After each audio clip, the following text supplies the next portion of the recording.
Hi almal, welkom by ons kanaal. Het jy al ooit gewonder hoe die heelal begin het? Vandag gaan ons op 'n reuse avontuur. Ons gaan kyk hoe die Bybel en die wetenskap saamwerk om vir ons die storie van die heelal te vertel. Is julle reg? Kom ons begin. Lang voor daar bome, mense of selfs die sterre was wat jy snags sien, was daar net God. Die Bybel sê dat die wêreld aan die begin woes en leeg was.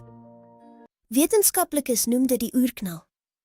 God het gesê, laat daar lig wees, en in 'n breekdeel van 'n sekonde het energie en lig na buite ontplof. God het soos 'n meesterargitek gewerk. Hy het reëls so swaartekrag gemaak om die son, die maan en ons pragtige blou planeet te vorm. Alles is fyn ingestel. As die aarde net 'n klein bietjie nader aan die son was, sou dit te warm gewees het vir ons om te lewe. Binne elke sel het God 'n instruksiehandleiding gesit wat wetenskaplikes die NS noem. Dit sorg dat 'n appelboom altyd appels dra. Of ons nou deur 'n mikroskoop na selle kyk of deur 'n teleskoop na sterre, ons sien God se vingerafdrukke oral op die wêreld. Uiteindelik het God mense na sy eie beeld geskep.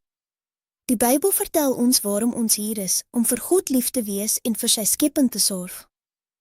Wetenskap is soos 'n flitslig wat ons help om die wonderlike besonderhede van God se wêreld te sien.